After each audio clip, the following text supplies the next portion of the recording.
Hello beautiful soul! Welcome back to my channel. This is my channel from Japan, Kabayan, Capricorn. This reading is for you. March 2 to 8. Maraming salamat muna sa mga subscriber nyo, subscriber, cross watcher. At sa mga bagong pasok dyan, welcome na welcome kayo sa bahay ni Ate Aimee. Salamat din sa nakataba ng puso ninyong mga comments at sa mga nagpa-personal reading. Maraming salamat po. Kung gusto niyo na energy nyo lang talaga, ang gusto niyo makuha natin, all the details para sa personal reading ay nasa baba ng video na ito. This is a general reading. Magkaiba ang general reading at ang personal reading. Kuhanin mo lang sa'yo at itapon ang hindi sa'yo. Maaring ito is a vice versa. Energy mo, energy ng person mo, o energy ng malapit sa puso mo, Capricorn. Nangyayari, or mangyayari pa lang. Use your own intuition, lawakan natin ang ating isipan. Ang dami yung energy sa mundong ito, kaya hindi ito basta-basta magre-resonate sa inyo. Pag hindi nag-resonate sa inyo, ibig sabihin hindi nyo energy ang ating nakukuha. At irespeto natin ng kung kanino man ito. Unahin natin na iyong angel number. Uy, 5. Maring nakakita ka ng mga ganitong number, or plate number mo to, or related sa itong number to, 444555. Baka ito yung lucky number mo. 0606 at may 2121 tayo. May 66 pa nga tayo. Diba? Baka ito yung mga related sa'yo. Baka yan yung iyong swerte. Tingnan natin itong si 5 muna tayo. Meron tayong clarity, no, Capricorn, and there's a great transformation na magaganap sa buhay mo, as in. And there's a major change. Opportunity, past, pace, forward, process. You aren't a victim of circumstances. Rather, you are the beneficiary of it. Baka nga. If that weren't the case, life would be pretty dull. You will set yourself up for success in the long run if you are willing. If you are willing to adapt to this ship. Kung willing ka, diba? Everything is working out for the best. At long last, you are accomplishing what you set out to do. Everything will work out perfectly in the end. And meron tayong commitment. Siyempre, also commitment is commitment to yourself, ganyan. Or commitment sa mga goals mo, ganyan. So, nakita ko dito. Loyalty, responsibility, truth, love, light, spiritual realm, growth, and saka solution. Applying honesty and light daily is a fast track to creating a peaceful and meaningful life. It's how you find solution and comfort, release worries, and speaking your truth. Magpakatotoo, expressing emotions regularly, open up for the best is yet to come. Ano kasi kayo, no? Tahimik kasi kayo eh. Pero maganda naman, magpakatotoo ka lang. At maaring ito rin ang iyong number 1, 13, 15, and 17. Baka yun yung mga date ng iyong kapanganakan or related sa iyong mga number na yan. Or this is your lucky number. Okay, may mga sitwasyon na you're doing your fashion, paglalaanan mo on it, paglalaanan mo ng iyong energy, ng iyong pagod, ganyan. Magbibigay ng effort doon. You're doing your fashion, may mga biglaang mangyayari. Andito rin yung maaaring mga gagawin kang activity or you're creating na talaga sa'yo. Baka magkakaroon ng clarity talaga sa ibang sitwasyon mo sa buhay mo for a major change talaga, no, sa nakita ko dito. And sinasabi rin dito na may mga iisipin ka nga, no, may mga iisipin ka na gusto mong gawin sa buhay mo. Maaaring makaka-receive ka ng news, messages, communication, or information from someone sa nakikita ko dito sa iyo. Maaaring sa anak mo, maaaring sa kung sino man yan, no, sa nakita ko dito. And also, ang sinasabi rin dito ay you need to use your intellect kung may mga gusto kang i-start o sitwasyon sa buhay mo, no, sa nakita ko dito. And may mga new, kasi it's more on beginning, ako nakikita dito, no? Magkakaroon na talaga ng clarity sa'yo to start a new beginning into your life. Try to reminisce yung mga bagay o sitwasyon mo para maumpisa mo yung isang bagay sa buhay mo. May mga papuri or may mga kasiyahan ako na nakikita sa'yo by March. Hindi ko alam why. Siguro, pupurihin ka na mga mo sa trabaho o kaya ng anak mo o kaya something papuri. No, may mga bagong relationship ako nakikita dito. Siguro mga bagong connection, bagong relationship, or mga bagong kasiyahan na mararamdaman mo this time. And also, when it comes to change or transformation sa buhay mo, kailangan mo din na protektahan yung sarili mo. Kailangan mo din na protektahan yung financial mo, no? Sa nakikita ko dito. May mga sitwasyon na kailangan mo nang umpisahan. Ano ba yun? Halimbawa, kailangan ko nang mag-ipon ng pera. This is the time na kailangan kong pagpursigahan at aksyonan yung bagay na yon. Kasi, para sa future, may mabunot ako, yung mga ganon. Kumaga, this is the time to level up to yourself. No, this is time na rin na nakikita ko sa iyo na maaring iba sa inyo is mas iisipin nyo na i-use mo na yung head mo bago ka magdesisyon. Pag-iisipan mo siyang maigi kung kinakailangan mo siya o hindi. If this is related to a money ha, or you need, no, or you need sa nakita ko dito. Magkakaroon kayo ng feeling emotions, yung iba sa inyo is may mga magre-reflect sa sarili mo na mga situation, no? Maaring the past situation, ganyan, o kaya may mga reflection from the emotions. Tandaan mo, you are the boss, you are the leader, ganyan. Baka iba nga sa inyo dito is magiging boss na, o kaya magkakaroon na talaga ng level up when it comes sa inyo. Diba? O kaya nagli-lead kayo, o you are a leader dun sa company mo, sa trabaho mo, ganyan. Parang ikaw yung nagmamanage, ganyan. Iba ganun siguro sa nakita ko dito. Or may iba sa inyo is may uumpisahan kayo na business, no? Or pagkakapirahan man yan, o business man yan. Nahandito rin yung lakas ng loob mo to do o gawin yung bagay na yun, no? Kung ano mang goal mo sa buhay mo na yan. Sa nakita ko. Kasi ang nakita ko sa iyo, handin yung confident mo, and nakikita ko, meron kang purpose, no? Kaya mo gagawin yung bagay na yun. Andun na yung self-vitality mo, tsaka yung, kung ano yung i-main concern mo dun sa bagay na yun.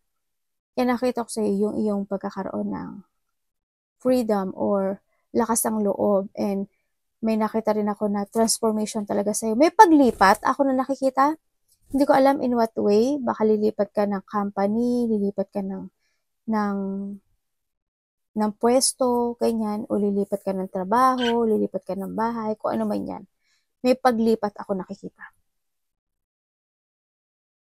There's a new, maraming beginning ako na nakikita sa'yo, no? Siguro when it comes to protect your money, it's time to make a new beginning sa buhay mo, no? Para mas protektahan mo yung ano mo, yung pera mo o yung financial mo. So nakita ko dito. And nakikita ko rin sa iyo ay marami kang iisipin na isang sitwasyon. Hindi yung may mga iilusyonin ka, yung may mga magde-daydream ka actually. May mga pa-fantasizing ka na, ganyan, sa nakita ko dito. May mga wishful thinking ako na nakikita sa iyo, no?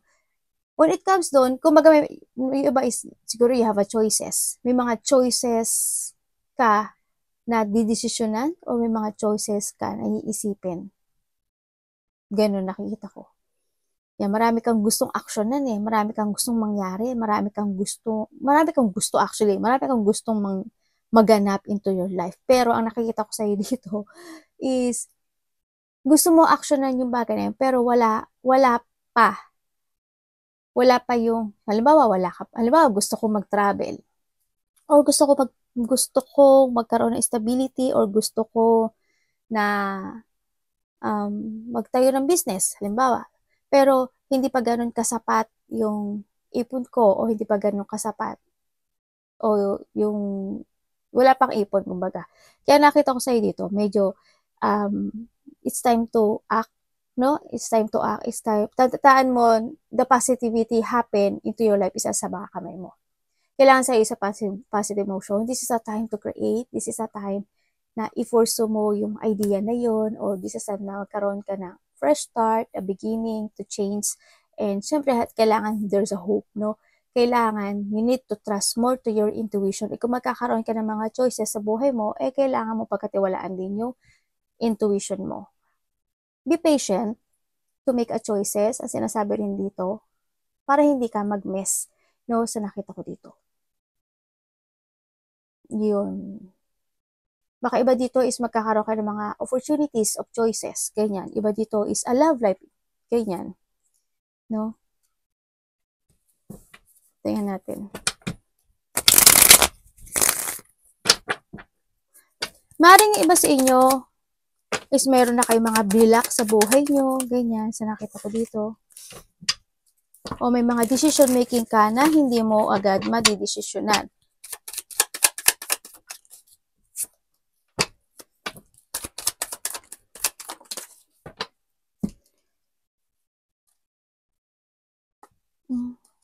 Okay. The king and the queen, oh. Magka-partner. Ibig sabihin, kung this is a relationship, sa nakikita ko sa inyo, kung this is a relationship, always ko naman sinasabi ito palagi sa inyo, na may kanya-kanya kayo. No? Sa nakikita ko dito, maaring isa sa inyo is nagkakaroon naman ng suportahan. Sa nakita ko, sa iba nagkakaroon to ng suportahan. Pero nandun din yung iba na nakikita ko dito na kanya-kanya kayo. No? Andito yung isa sa inyo is maaring same energy na ba kayo actually. Maaring isa-isa cold, ganyan. Maaring pareho kayong cold, ganyan. Sa nakita ko dito. Yung isa lang siguro ang hindi siya ganun pala salita. Sa nakita ko dito, no? And then also, may mga sorrow, may mga lack of clarity ako na nakikita sa sitwasyon, no? Na ito. Kumaga, may mga gusto kayong gawin o aksyonan. Kaso, ang nakikita ko dito is medyo hindi pa siya nagsasucess. Ganyan. May mga aayusin pa. May mga pagsasaayos, may mga kailangang i-transform, may mga kailangang i-change, may mga kailangan na i-start, may mga kailangan na baguhin. Parang may ganun, may magagawin kang pagsasaayos sa bagay na to para mag-success siya. Kasi ang nakita ko to is walang success. Kumaga, siguro iba dito, there's a lack of clarity, or may sorrow, or nagkakaroon ka ng self-doubt, nagkakaroon ng false impression sa bagay na yun o sitwasyon na yun sa nakikita ko dito. Maaring hindi yung sitwasyon na hindi ko pa nakikita yung enlightenment doon sa bagay na yun. Siguro pinag-iisipan nyo pa, ganyan sa nakita ko dito. Pero meron na kayong mga gustong gawin na sitwasyon sa buhay nyo. Sa nakita ko dito. Tingnan ko nga. Medyo magulo ang nakikita ko dito Anong nangyari sa kasunod ito? At may travel yung iba? Okay. Iba parang may mga travel. Para may mga pinag-iisipan kayo o may mga pinag-uusapan when it comes to a travel sa nakikita ko, or handun yung mga sitwasyon na you want to accomplish or to achieve yung bagay na yun sa nakikita ko dito. Pero sa ngayon, o yung opportunity na yun, pero sa ngayon is medyo hindi siya successful. No? Pero kung ano man yung bagay na yun, sa nakikita ko dito is mangyayari siya. Siguro hindi ito mangyayari, hindi pa siya mangyayari agad As in, hindi pa Sa nakikita ko dito, siguro within the week, hindi naman siguro to 1 day, 1 week, 1 month, or 1 year after ako nakikita. Ganun na nakikita ko dito. Sa akin, hindi ko pa nakikita. Medyo may mga bagay o sitwasyon ka na kailangang desisyonan or ayusin dito sa sitwasyon. Yun. Meron kayong, iba dito, meron kayong pinagdadaanan, kuhanin mo lang sa'yo parang meron kayong pinagdadaanan na isang sitwasyon na related ang law. Yun. Sa nakita ko dito. Maaring kung may nagkakaroon ka ng related ang law, or there's an action, or you want to correct something in your life, hindi ko pa nakikita yung successful na yun. Hindi ko nakikita. As in, medyo magulo. Hindi ko alam kung mayroon din kayong pinag-uusapan na related ang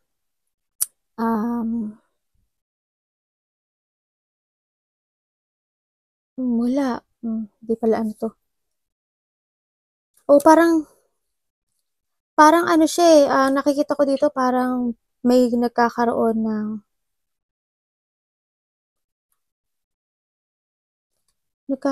ng kailangan may baguhin eh. Kasi nandito si The Fool eh. Sa nakita ko dito eh. Ibig sabihin, may mga bagay kayo na kailangan nyo nang umpisahan para ma-achieve nyo yung successful na to. Tsaka yung kasi lack of clarity to. Saka hindi pa to mangyari. As in, hindi pa. So, ibig sabihin nyo, meron na kayo makikilala na new person. No? Maaring kung sa iba is new connection ito. New connection or new person of love life. Ganyan sa nakita ko dito. Or maari naman sa iba is ang nakikita ko dito ay may tao na a past person. Ako nakikita dito na gusto niya kumonek sa'yo at gusto niya makipagsaayos sa'yo at gusto niya mag-sorry sa'yo. Ang nakikita ko dito Sa iba kuhanin mo lang Pero, ang nakikita ko sa kanya dito ay hindi siya kasi gusto niya ng new beginning eh. Pero someone may boundaries. Someone's put boundaries. Kaya ang nakikita ko dito is wala ding resulta. Kung may makikipag-usap sa'yo when it comes kung relationship of love yun, hindi ko nakikita yung resulta. Kasi may boundary yung isa. Yun. Tingnan natin to observe. Ay.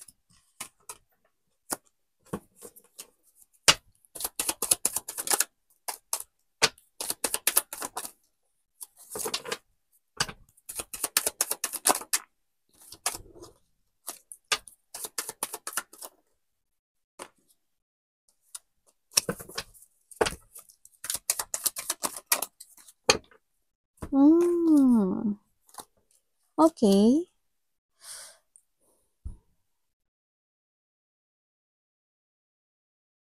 Sa ngayon, ang nakikita ko sa'yo is, kuhanin ko may mga didesisyonan ka raw by this week. Tingnan natin.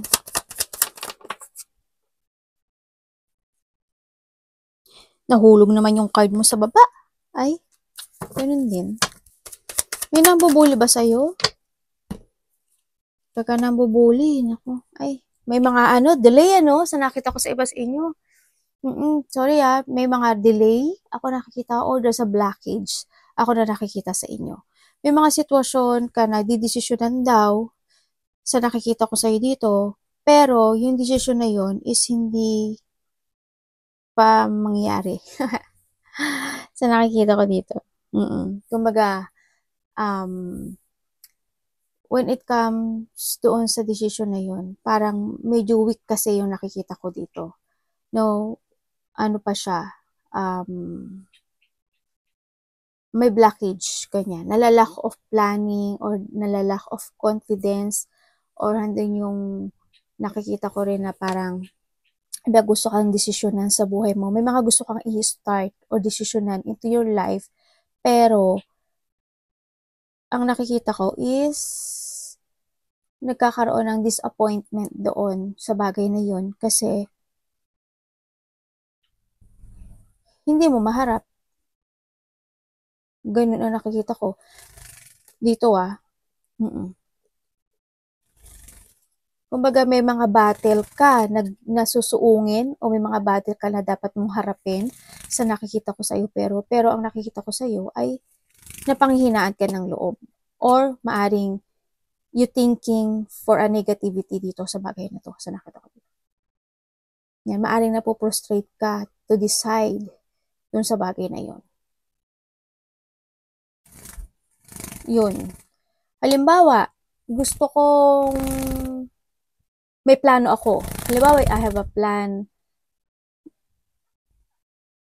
Kaso, yung plano ko na yun, hindi ko ma-move forward kasi nagkakaroon na ng self-doubt sa sarili ko. Kung iyon ba, magiging okay o magiging magsasucess ba siya or magiging maganda ba yung outcome nun. No? Kaya ang nagtithinking ako ng negativity, natithink ko na negativity. Kaya ang sinasabi dito, huwag kang mapanghinaan ng loob dito sa sitwasyon mo. Kailangan lakasan mo yung loob mo And then, tandaan mo is, choices is always available is nasa sayo. No? Ako nakikita. Kung i-spread mo yung wings mo at mag-explore ka, mangyayari yun. Sa nakita ko dito. Kailangan mo talaga is to commit dun sa bagay na yun.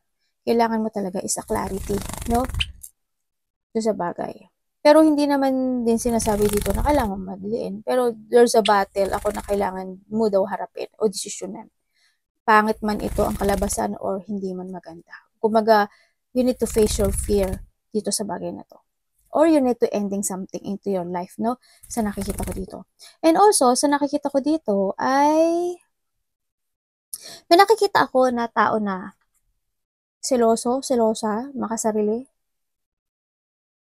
manipulative, sinungaling, unfaithful. Anak, pinupuan mo si mami. Chito bate. Bato mo anak ko. I hope walang nabubuli. May tao dito na hot temper. Siguro magagalitin siya. Ganyan, sa nakita ko dito. Kaya medyo nagkakaroon ng frustration. O maaari may inis ka o mapuprostrate ka doon sa bagay na yon. And then also, siguro kasi iba sa inyo is may nabubuli. No? Nakikita ko sa may sadness yung iba. May mga sitwasyon na madidisappoint ka raw. May mga sitwasyon na magkakaroon ng regret or pagsisisi. May mga sitwasyon na nahuhold ka ng nakaraan dito sa sitwasyon. Or someone. Vice versa tayo. May taong masungit, may taong nagagalit.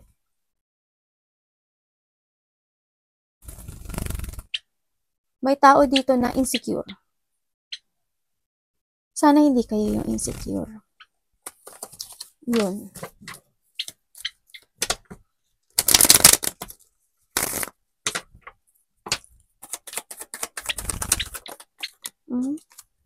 Ang dami mong iniisip.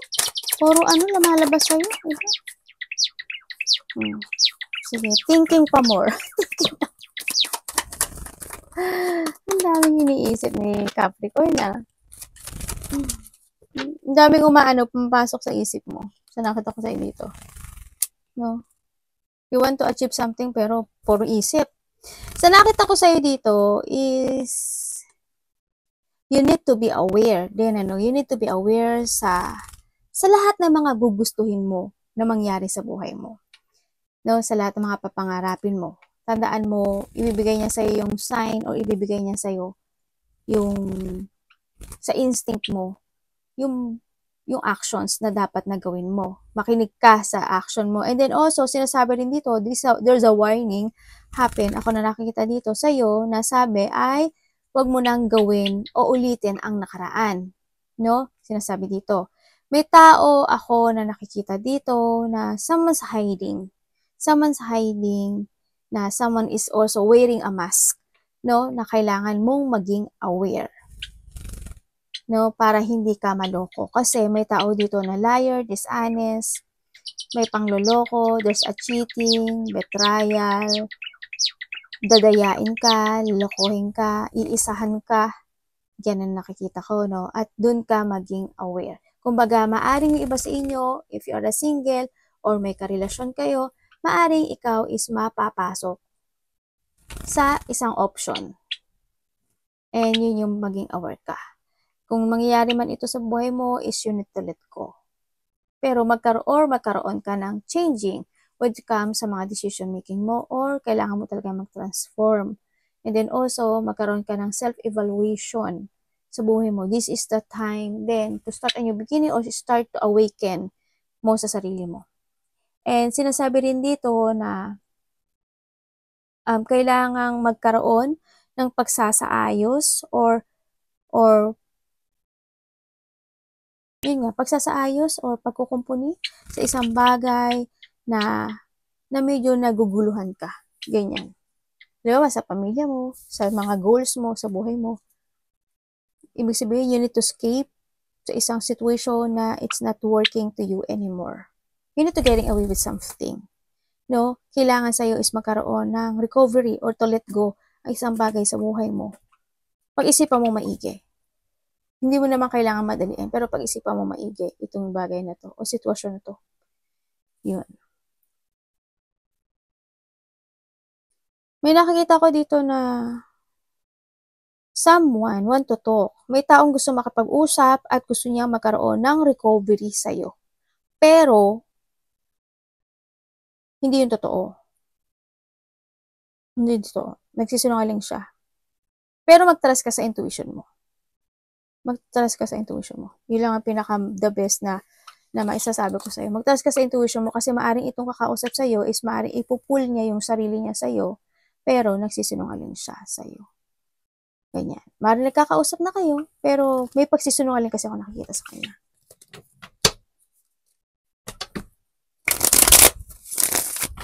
Kung sa mga aspeto ng buhay mo. Anak, ano mo na naman si mami?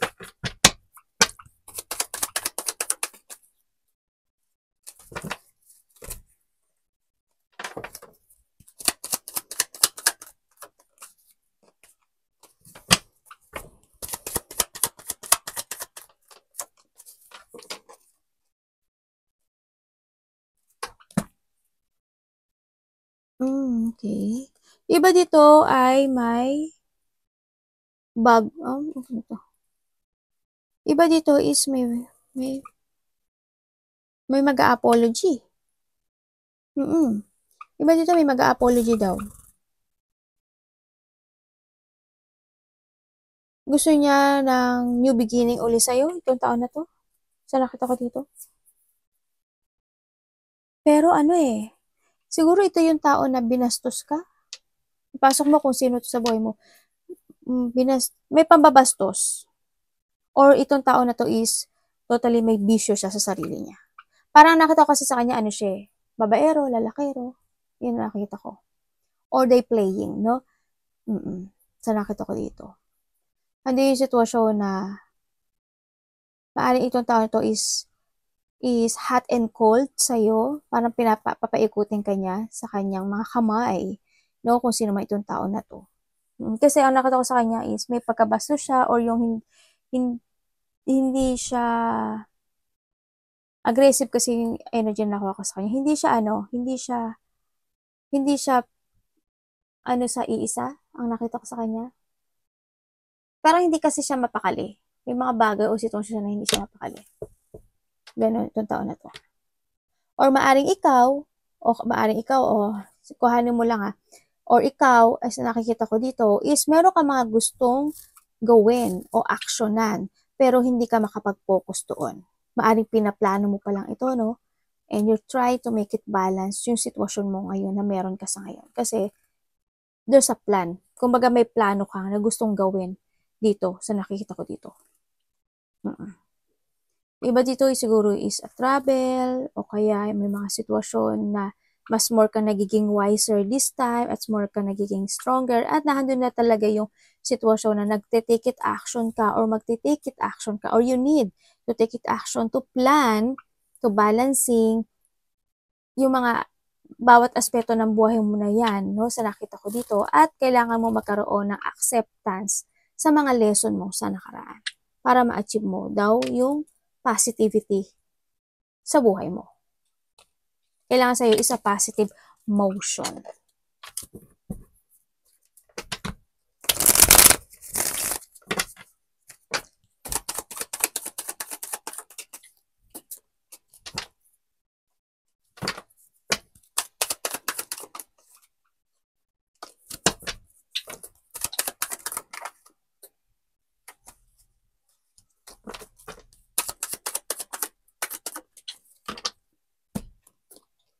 Oh, may Galileo. Okay, sa nakita ko sa'yo dito, Capricorn, may conflict ako nakikita, no? Maaring sa kasama mo sa trabaho, o kaya sa ang aspeto ng buhay mo, karelasyon man yan, dito yung situation na hindi ka nagkakasundo. Or there's a conflict, malaki man o maliit yan, nagkakaroon ng lack of collaboration, lack of teamwork, or handun talaga yung disagreement. Nami-misalign ka sa nakikita ko dito sa'yo, no? Kumbaga, may mga tao na hindi ka nila gusto sa nakita ko. Kasi hindi sila nakikipag-cooperate sa'yo. Or you not cooperating, no? Sa tao na to. Sa nakita ko, anak, parang may sakit ka ba?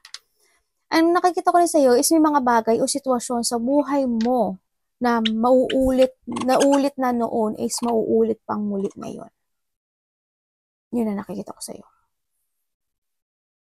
Kung pera man yan, o sa trabaho man yan, you need to be careful. Yun ang nakita ko dito. And then also, merong mga sitwasyon sa buhay mo na hindi mo kayang i-ending o hindi mo kayang i-ending in end. Isa lang yun, ate. Yun ang nakikita ko sa'yo. Kaya ang nakikita ko sa'yo, parang okay lang sa'yo yung bagay na yun na maulit muli. Siguro hindi naman okay, kaso wala ka lang magawa. Diba? Ganun. Siguro wala ka lang magawa. Kailangan mo lang na sumunod sa agos ng buhay, sumunod sa agos ng sitwasyon. Yan nakita ko sa'yo. Parang nandun yung you follow lang. Nagpa-follow ka lang doon sa nakita ko dito.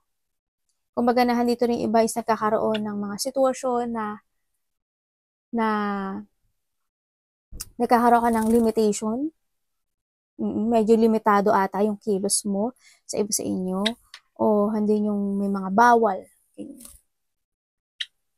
Na ma-manipulate ka ng situation sa iba sa inyo. And then also, there's a lack of confident kasi ako nakikita dito sa iyo. Yun nakita ko. Ingat ka, Kasi why? Ang may tao dito na may pangliling lang o may tao na mangliling lang sa iyo. Sana wag naman sa pera. Pero nakita ko is related to a work or the pera. Ako nakita. Or maari yung sarili mo, ha? Ito, baka linglangin mo yung sarili mo, ganyan. Iba dito is a workaholic. Pero kahit anong gawin niya sa buhay niya, dahil sa pagtatrabaho, parang hindi ko nakikita yung growth, sa nakita ko dito. Hindi ko, sana magkaroon kayo ng be organized when it comes to money, ganyan. Or kailangan sa'yo ng strategy. Kasi, yun yung palagi ko sinasabi na if you have a strategy, yung kahit mahirap, kahit yung imposible, kaya mo maging posible yun eh. Yun lang yung marami lang. Kasi sabi nga nila, pag magkaayaw mo, may dahilan. Kapag gusto mo, pag ayaw mo, may dahilan. Pag gusto mo, maraming paraan. Tama ba ako? Ano ba yung Tagalog ko? Naeng na ako. Basta ganun, yun na yun. O, kayo na lang humukay dun. Yun, di ba? Ang kulang sa atin kasi is strategy. Kahit na saktong-sakto lang yung sinasahod natin. Pero if we have a strategy, kaya natin yun. Di ba? Pero nasa inyo. Para mag-ingat pa rin kayo. Sa mga tao na lilinglangin ka. Ganyan. May mga failure situation ako nakikita sa'yo, ah. May mga situation na magiging carelessness ka. Kaya ingat lang din. Yun. Arigato naman si God, please.